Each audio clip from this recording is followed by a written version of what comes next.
चलो Ayodhya Dham Ayodhya Dham Ayodhya Dham Shri Balaji tours and travels आयोजित उत्तर भारत तीर्थ यात्रा कमीत कमी खर्चात जास्तीत जास्त प्रेक्षणीय स्थळे पाहण्याचा आनंद घ्या।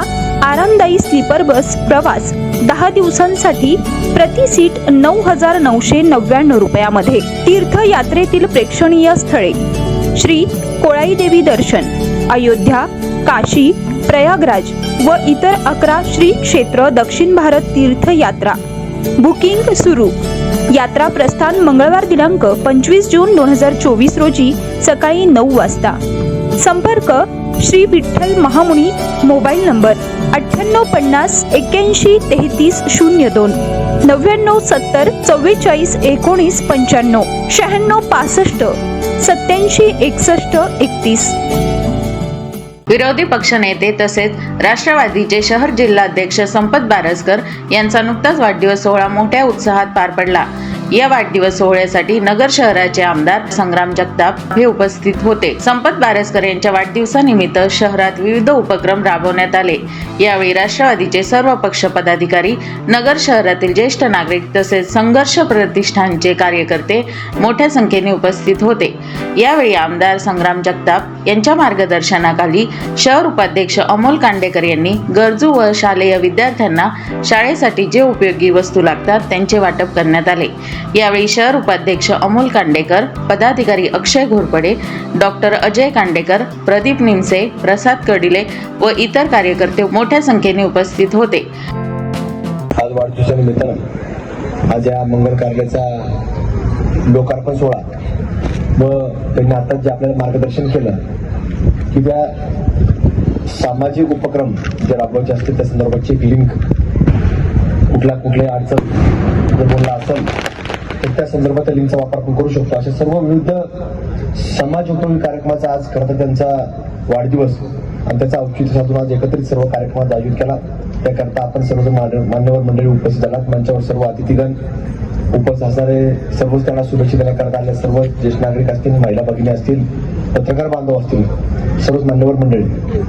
खरं तर आज कुमार आताच बोलत होते विद्यार्थी सर आणि आता त्यांचं मी भाषण थोडं बाहेर तिथं ऐकायला लागलं, तिथपासून ऐकत आलं आणि त्यांनी सांगितलं की वृक्ष वाटप आहे, वृक्षाचं महत्व सांगत होते की कोविड आला, ऑक्सिजन आलं, ही सगळी महत्व कुठून देत होते।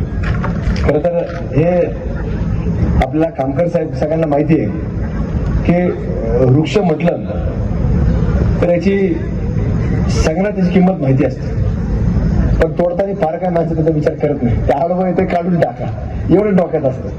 म्हणजे अगदी ते जुन्या काळापासून ही चालत आलेलं आहे, पण तसं आता करून चालणार नाही। कारण कुमार भाऊ तुम्ही जे राजस्थानचं उदाहरण आता सांगत होते ते मी ऐकलं, काही ठिकाणी आता 50 डिग्री टेम्परेचर क्रॉस करून आता पुढे गेलो, ही वस्तुस्थिती आहे। आणि म्हणून ज्यावेळेला महानगरपालिकेमध्ये कामकर साहेब जेव्हा संपत दादा विरोधी पक्षात झाले तर त्यांनी त्यावेळेला पहिली भूमिका मांडली की महानगरपालिकेत ज्या ज्या समित्या आहेत त्याच्यामध्ये 2 समित्या करा। एक करा आरोग्य समिती, आरोग्य समितीचे प्रमुख त्यांनी डॉक्टर सागर बुडे यांना केलं की जे स्वतः नगरसेवक देखील आहेत आणि स्वतः MBBS डॉक्टर आहेत म्हणून त्यांना ते आरोग्य समितीचे प्रमुख करा अशी त्यांनी एक आग्रही भूमिका मांडली। आणि दुसरी समिती त्यांनी सांगितली की वृक्ष समिती करा, की वृक्ष समिती होती पण ती वृक्ष संवर्धन समिती होती, पण फक्त म्हणजे असणाऱ्या झाडांचं संवर्धन करणारी समिती, म्हणजे काढायचं असेल, आडवं करायचं असेल तर त्या समितीचा उपयोग आहे, बाकीचा उपयोग फार होत होता पण फार नव्हता होत, फार प्रमाणात होत होता। संपत दादाला, गणेश भोसले साहेबांनी लोकांना वृक्षाच्या बाबतीमध्ये आवड फार, म्हणजे आम्हालाही कुमार भाऊला आम्हाला पण आहे, पण आम्हाला लोकांचा एवढा वेळ काय यांच्या एवढा सापडत नव्हता। आणि म्हणून आम्ही कुमार भाऊ आम्ही असं भोसले साहेबांनी संपत दादावर जबाबदारी दिली आणि त्या वृक्षाच्या जी कमिटी केली त्याचा अध्यक्ष संपत दादाला केलं। आणि त्यांच्या अध्यक्ष झाल्यानंतर तुम्हाला सांगतो की किमान 4-5 झाडांचं वृक्ष रोपण आणि त्याचं संवर्धन झालेला हा व्यक्ती संपत दादा पहिला आहे त्या नगरमध्ये की त्याच्या माध्यमातून एवढे झाडं लागले आणि लागल्यानंतर संवर्धन देखील झालं। आणि म्हणून आपल्याकडे देखील आता हळू जसं दिल्लीसारखं शहर त्यांनी 2000च्या काळामध्ये सुरुवात केली की आपल्याला कुठेतरी प्रदूषणावर नियंत्रण आणायचं, त्याने त्यावेळेस डिझेल गाड्या बंद केल्या, त्यांनी CNG गाड्या चालू केल्या मेट्रो सारख्या ट्रेन ह्या भारत देशामध्ये पहिल्या दिल्लीमध्ये आल्या, पण तरी देखील तिथं कुठल्याही प्रकारचं प्रदूषणावरती नियंत्रण आणण्याकरता त्याला यश आलं नाही. आणि म्हणून आजही त्याच्यावरती नियंत्रण आणण्याकरता अनेक उपाय, हजारो उपाय, म्हणजे तिथं कुठेतरी पाणी फवारणी करत बसतात, धूर खाली बसतात, असं अनेक वेगवेगळे प्रयोग तर राबवत असतात, पण त्याला यश मिळत नाही. म्हणून जिथं तिथं शहरं वाढणार आहे, शहरीकरण वाढणार आहे, तिथं कचऱ्याची समस्या, तिथं प्रदूषणाची समस्या, सांडपाण्याची व्यवस्था, या सगळ्या समस्या वाढत जाणार.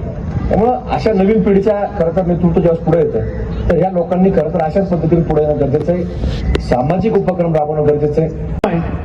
तर हा कार्यक्रम अचानक घेण्याचं ठरलं. याच्या पूर्वी हा कार्यक्रम पूर्वनियोजित होता. तशी कॉलनीतल्या सगळ्या रहिवाशांशी, डॉन बॉस्कोतल्या सगळ्यांशी आमची चर्चा झाली आणि ती चर्चा झाल्यानंतर आपण सगळा प्रोग्राम हा म्हणजे नियोजनबद्ध जो असतो का तो आपण करणार होतो फादर, आणि तसं आपण त्याच्यामुळं फादरांची वेळ सुद्धा त्या ठिकाणी घेतली होती. मग ही ज्यावेळेस वेळ घेतली तर मग परत मी गायकवाड साहेबांना सांगितलं की गायकवाड साहेब आता थोडंसं जरा मला कार्यक्रम घेण्यासाठी उचित वाटत नाही, कारण की आपण ज्या नेत्याचं काम केलं म्हणजे या जिल्ह्याचे माजी खासदार डॉक्टर सुजय विखे पाटील यांचा समजा निवडणुकीमध्ये काही मतांनी का होईना पराभव त्यांना स्वीकारू लागला, तर कुठंतरी मनामध्ये एक खंत म्हणून मला असं वाटलं की आपण हा कार्यक्रम घ्यायचा नाही, म्हणून हा कार्यक्रम आम्ही कॅन्सल केला. कॅन्सल करण्यामागचा हेतू तेवढाच होता, दुसरा काही हेतू नव्हता. आणि दुसरी गोष्ट ज्यावेळेस गायकवाड साहेबांनी रात्री मला वाटतं 11:30-12 मला म्हणले की मी फादरांना निरोप दिलाय की संबंधित हा जो कार्यक्रम आहे आता हा कॅन्सल झालेला आहे, तर पण त्यांनी फादरने सांगितलं की तुमचा कार्यक्रम कॅन्सल झाला किंवा नाही झाला मला याची कर्तव्य नाही, पण मी त्या ठिकाणी येणार. मग ते येणार म्हणजे एवढे ज्यांनी ही कॉलनी बसवली, म्हणजे ज्यांच्या दिशेवर आपण सगळे चाललोय आणि ते माणसं या ठिकाणी येत आहेत आणि आपण कार्यक्रम करू शकत नाही, हे कुठेतरी माझ्या मनात खंत झाली. खंत झाल्यानंतर परत सकाळी 12:30-1 वाजता आम्ही ईद आलो. ईद आल्यावर सगळे डॉन बॉस्कोचे लोक भेटल्यानंतर ईदची परिस्थिती पाहिली. मी म्हणलं गायकवाड साहेबांना बघा फादरांचं काय म्हणणे झालेत का कॅन्सल का येते.